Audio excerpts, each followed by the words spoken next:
Hello everyone, welcome. This is Christine with Pattercrafts, and today I'm here with a design team project for Scrapping for Less.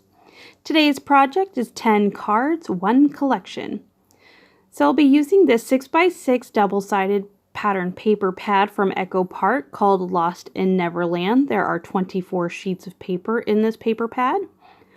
One of the designs is this here. There's 6 2x3 like little cut aparts that you can use for focal points on your card. So I did take one of those pages and cut those down. One of the pages also kind of has those little strips there, so I'll also take one of those pages and go ahead and cut those strips down to also use on these cards. So when I'm using just pattern paper to make a bunch of cards, I generally get everything together that I think I might want to use. My card bases are to the side, all ready to go.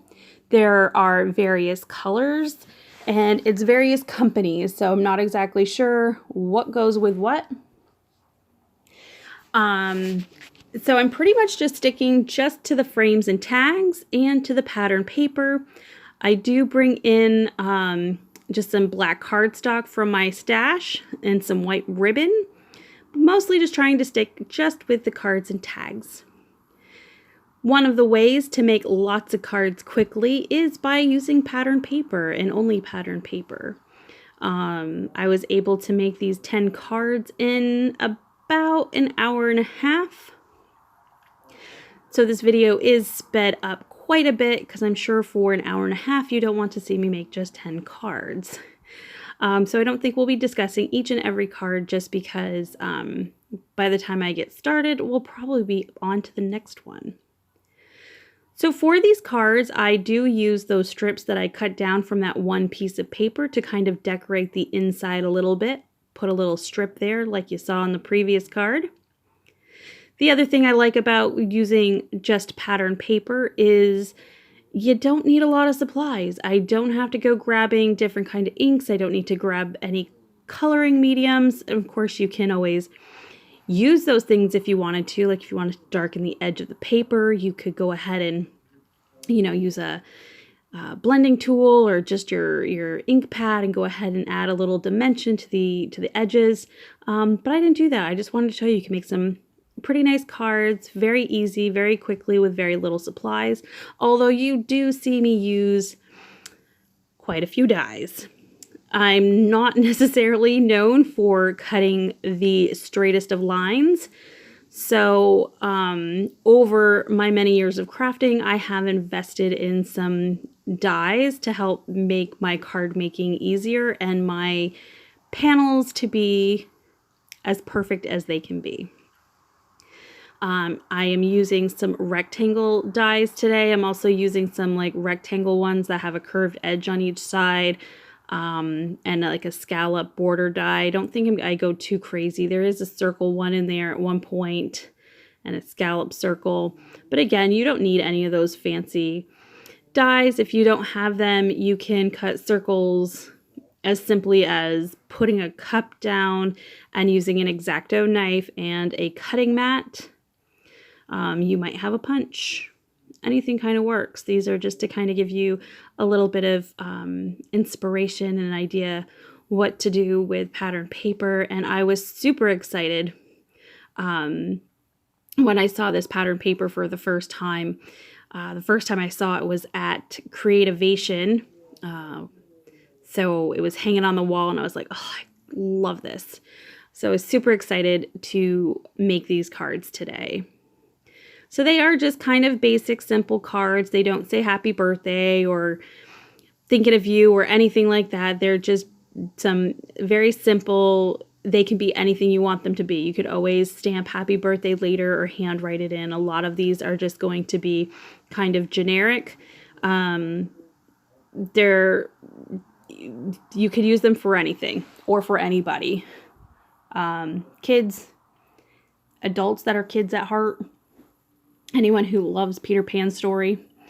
So lots and lots of uses for this paper pad as well. So for some of the cards that I started creating, I knew exactly what I wanted them to look like. And then as I kind of got towards the middle / end of the 10 cards, I did need a little inspiration. So I did go to my binder of card sketches. Card sketches are great when you just want kind of an idea on how to use different kinds of pattern paper, or I mean, it doesn't just have to be pattern paper, but if I'm using pattern paper, I tend to use sketches. If I'm using just stamps and inks, then I tend to not worry too much about using sketches, but when I'm using just pattern paper, sometimes those sketches are really helpful. So I have a 3-ring binder, and when I find one I like, I go ahead and print it out and I go ahead and put that in there. So I'm not always having to go on my Pinterest page or, surf the internet and look for inspiration as far as card sketches. They're kind of right there and ready to go. Some of my favorite ones I keep right there on the top. So if you're looking for some inspiration, you can go ahead and look for some card sketches. Scrapping for Less does card sketches every month as part of their flavor of the month. So if you go over to their website, there's a little tab that you can go to and you can print off some card sketches if you'd like to look for some ideas. So for this particular card, I loved that kind of night sky scene, and then I liked the little 2x3 cut apart there with Wendy looking out the window. I thought that was really fun, and then I used one of the frames that had a sentiment on there in the middle there. Okay, so we're going to move on to the next card, again using a rectangle die. I really love this paper here with all the little characters just kind of in a row.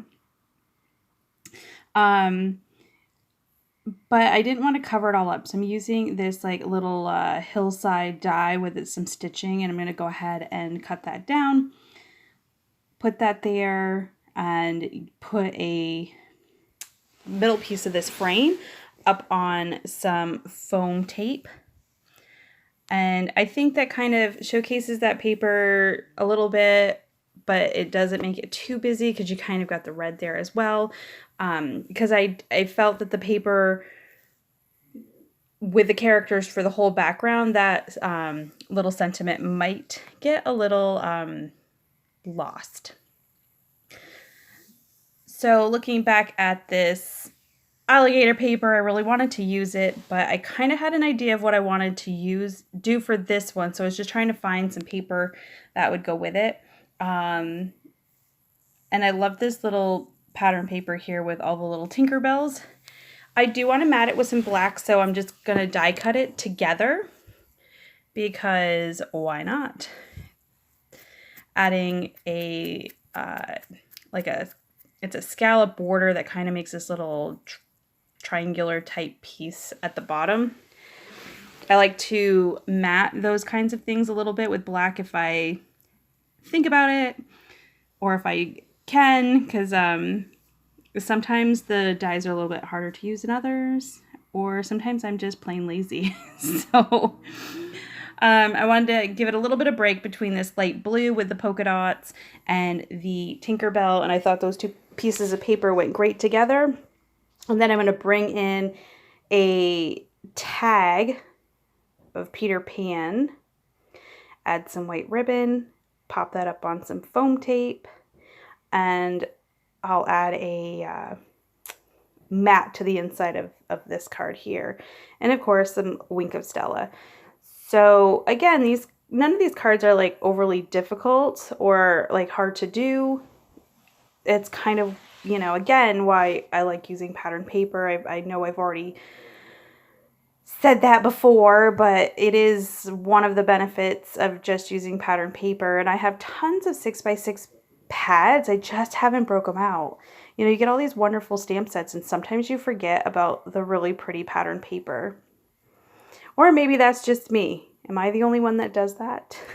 I can't imagine I'm the only one, but yeah, so I definitely need to challenge myself to break out more of the pattern paper and make cards with just the pattern paper, or maybe the pattern paper and like another coordinating element, whether it be frames and tags or some cutouts or stickers or something. So for this card here, I really wanted to showcase that little cut apart, so I used a plain green background on that really fun pattern background. Not really doing too much, looking for something more I could add to it, but I don't really find anything, so I'm just going to add this little strip here to the center and this little tiny sentiment frame and call that one a day. Sometimes I do like to kind of let these cards sit because you can always add to them, but you really can't take away. So sometimes I feel like I want to add to a card, but I don't exactly know what it is, so I'll just kind of put it aside and I'll look at it later. Sometimes I add to, sometimes I just end up being happy with the result that I have. So think about that too, like when you're making a card, like you can always come back and add embellishments, so you don't always have to go crazy with it. You can always kind of go back later. So I will probably do that on some of these, because some of these I definitely wanted to add more, but wasn't sure because I didn't want to make it too busy. So here's our last card here. Love the little night sky. Adding a little sentiment and my inside paper. So thank you all so very much for joining me today. If you like this video, please give it a thumbs up. If you'd like to see more and you're not already, please hit that subscribe button. But until next time, everyone, bye.